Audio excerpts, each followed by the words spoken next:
Hello, people of Bethlehem, and welcome to this Friday's edition of our eDevotion and Festive Friday announcements. I'm your Seminarian Andrea, and I am going to share something with you that I've always enjoyed reading this time of year as we get ready to and prepare for Holy Week. It is a folk tale, and this story is retold by Angela Hunt.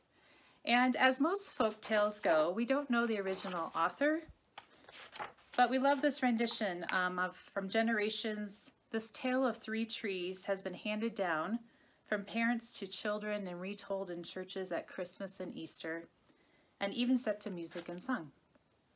As is often true of folk tales, its originator is unknown, but to this person we are deeply grateful. So join me in this story for this time as we prepare for Holy Week. Once upon a mountaintop, three little trees stood and dreamed of what they wanted to become when they grew up. The first little tree looked up at the stars twinkling like diamonds above him. "I want to hold treasure," he said. "I want to be covered with gold and filled with precious stones. I will be the most beautiful treasure chest in the world."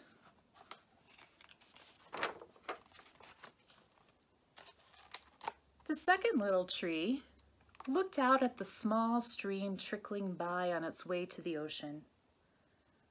"I want to be a strong sailing ship," he said. "I want to travel mighty waters and carry powerful kings. I will be the strongest ship in the world." The third little tree looked down into the valley below, where busy men and busy women worked in a busy town. "I don't want to leave this mountaintop at all. I want to grow so tall that when people stop to look at me, they will raise their eyes to heaven and think of God. I will be the tallest tree in the world."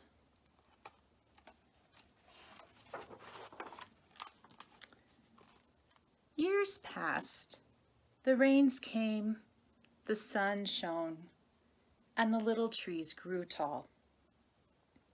One day, three woodcutters climbed the mountain.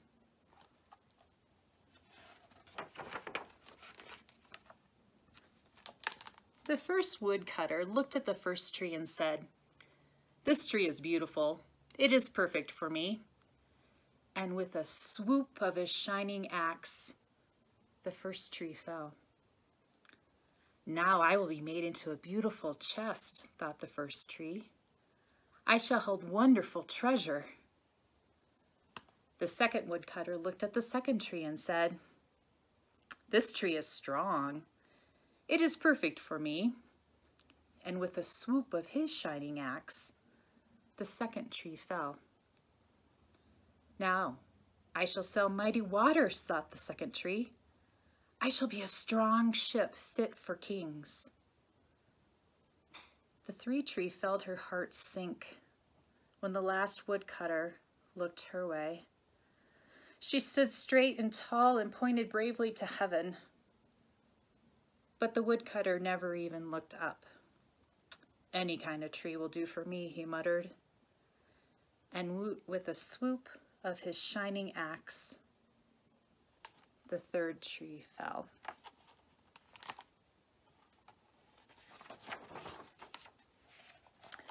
The first tree rejoiced when the woodcutter brought him to a carpenter's shop. But the busy carpenter was not thinking about treasure chest. Instead, his work-worn hands fashioned the tree into a feed box for animals. The once beautiful tree was not covered with gold or filled with treasure. He was coated with sawdust and filled with hay for hungry farm animals. The second tree smiled when the woodcutter took him into a shipyard, but no mighty sailing ships were being made that day. Instead, the once strong tree was hammered and sawed into a simple fishing boat, too small and too weak to sail an ocean or even a river. He was taken to a little lake. Every day, he brought in loads of dead, smelly fish.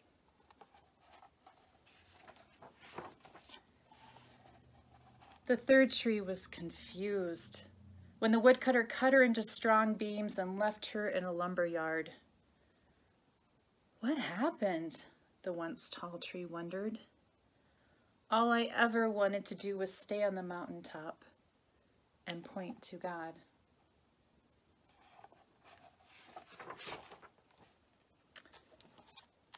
Many, many days and nights passed. The three trees nearly forgot their dreams. But one night, golden starlight poured over the first tree as a young woman placed her newborn baby in the feed box. "I wish I could make a cradle for him," her husband whispered. The mother squeezed his hand and smiled as the starlight shone on the smooth and sturdy wood. "This manger is beautiful," she said.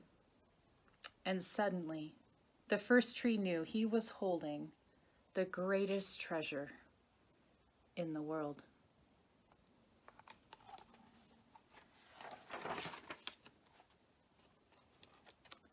One evening, a tired traveler and his friends crowded into the old fishing boat. The traveler fell asleep as the second tree quietly sailed out into the lake. Soon a thundering and thrashing storm arose. The little tree shuddered. He knew he did not have the strength to carry so many passengers safely through the wind and the rain. The tired man awakened. He stood up, stretched out his hand, and said, "Peace." The storm stopped as quickly as it had begun.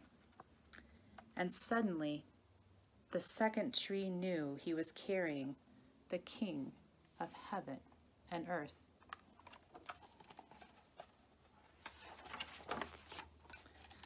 On one Friday morning, the third tree was startled when her beams were yanked from the forgotten woodpile. She flinched as she was carried through an angry, jeering crowd. She shuddered when soldiers nailed a man's hands to her. She felt ugly and harsh and cruel. But on Sunday morning, when the sun rose and the earth trembled with joy beneath her, the third tree knew that God's love had changed everything. It had made the first tree beautiful. It had made the second tree strong. And every time people thought of the third tree, they would think of God.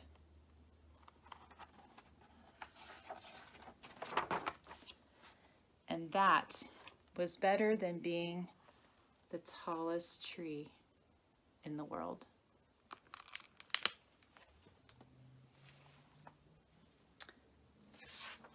There are some things that we would like to celebrate this week.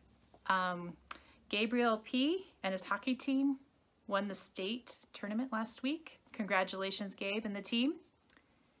And for birthdays this week, March 19th, Mia K. and Stacy S. March 20th, JC N. and Carol V.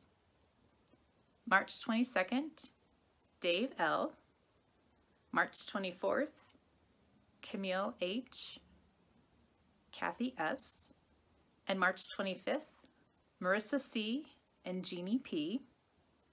March 26th, Bonnie H. and Jeff P. March 27th, Laura D. Happy birthday, everyone. I hope you've had a great week. And anniversaries. We have several.